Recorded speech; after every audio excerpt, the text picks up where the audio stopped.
Contentious statues. I'm not blaming the police here. They've had to make a list of controversial, contentious statues that they think could become natural, or already are, natural targets for sort of protesters, like BLM protesters, you know, demonstrators against the establishment and all that. Among the at-risk statues are the Cenotaph in Whitehall, the War Memorial, our most sacred war memorial.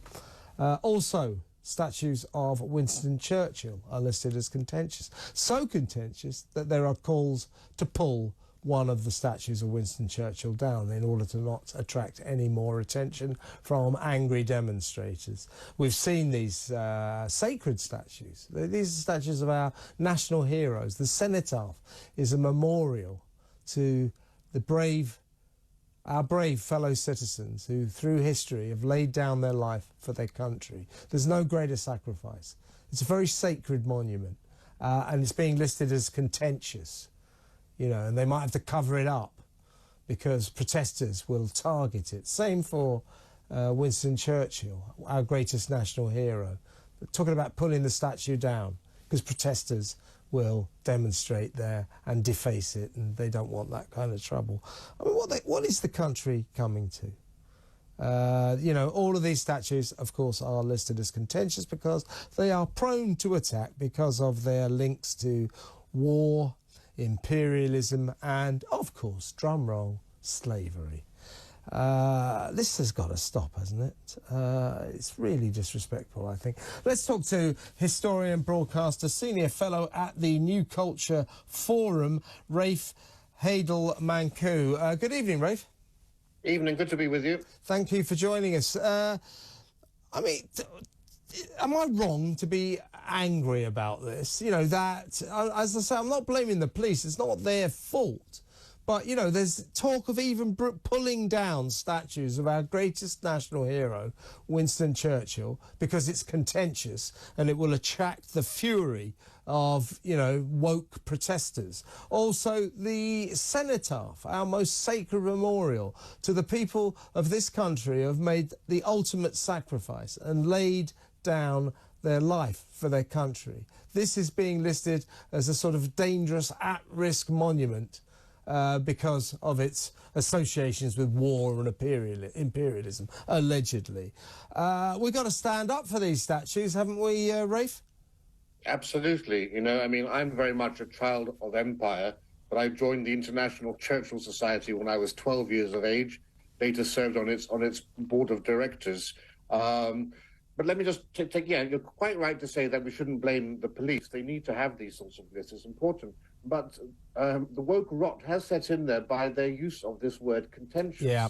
Because to say that they're contentious gives credence and some sort of moral equivalency to the spurious claims that these, you know, radical extremists are giving. They're basically validating, you know, this, I don't know, this destructive culture of self-loathing, which is, you know, sweeping across increasingly large parts of Britain. And it's particularly loathsome to see the Cenotaph called contentious. I mean, contentious to whom and for what? Because the Cenotaph doesn't glorify empire like other war memorials do. It's basically, it stands there as a testament to the tragedy and the loss of war. It's actually the most austere and modest and humble war memorial you'll find anywhere in the world, because quite frankly, Cenotaph means an empty tomb. And you just have to think about those few Second World War veterans who are still alive today, what they must think, given that they saw so many of their comrades fall, and they themselves served to fight for the very freedoms that are being abused by these Antifa and other radical left extremists who are abusing their right to protest to attack not only the statues, but everything that they really regard as the virtues of Britishness, of freedom and of democracy and so forth. You're so right. I stand corrected. It's just like, Rafe, I've spent so long over the last couple of days knocking the police for various issues, particularly the Nicola Bulley investigation, that I suppose I wanted to cut them some slack at last. But you're right, they shouldn't have used the word contentious. But again, in their defence, it's only right that they do have a list of monuments and obelisks and statues that they do think are at risk, because it's their job to protect these monuments from protesters. But what about these protesters themselves? Why can't they at least understand that to lay down your life for your country is something that should command universal respect? Why are they so disrespectful of people who have given their lives for their country? This is actually the crux of the issue, because you have to ask, what is the real motivation actually behind those who are attacking these sorts of statues? You know, because honestly, no one seriously believes that a person alive today is oppressed by statues erected to commemorate people, say, 200 years ago in the case of Nelson or Drake, or even actually Edward Colston, actually. What we're actually witnessing is a direct assault on Britain, on British identity, and actually on Britishness itself. It's the very foundations of our culture and our Long Island story are being undermined, because just think, which statues are they going for? It's Churchill, it's Drake, it's Nelson, the people who actually epitomise the very essence of Britishness and of the British spirit. And everything that they stand for is anathema to what the woke brigade believe in.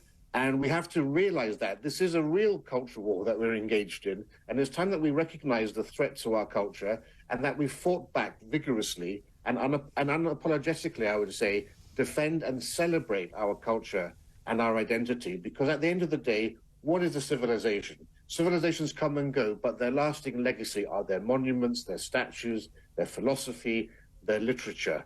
And all of those are being undermined. And any civilization that isn't strong enough or brave enough and doesn't have the will to fight and defend those doesn't deserve to exist. Yeah, we should defend it. We should defend it for all we're worth. And I think inherent in what you're saying, Rafe, is that these woke warriors, these protesters, they know full well that it is absurd to attack a statue of a person who was connected with slavery 300 years ago. It's absolutely insane and absurd. But they know that, but they do it anyway because of the symbolism of attacking Britain, modern Britain now, right? Absolutely right. And we've seen how this plays out before. You know, I don't know whether I've got a bust of Churchill over my right shoulder, but on the wall behind me is a portrait of one of my ancestors who actually saved the city of Lviv in western Ukraine in the 17th century from the Tatars. And the oldest civic statue in Lviv was of him.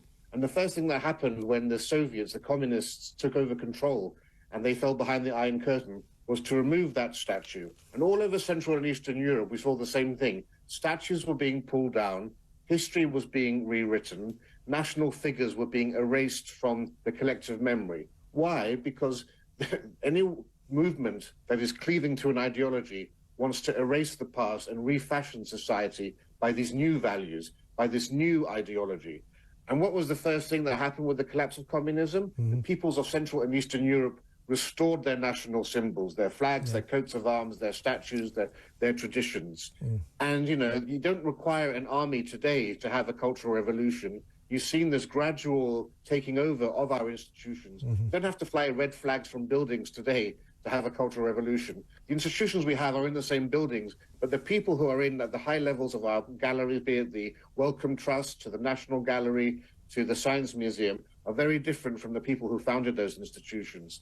And the foot soldiers of them, if I dare say, are the ones who are attacking the statues. But there's been this huge cultural change since the late 1990s, which makes the establishment and these radicals far different to any sort of people we've seen before.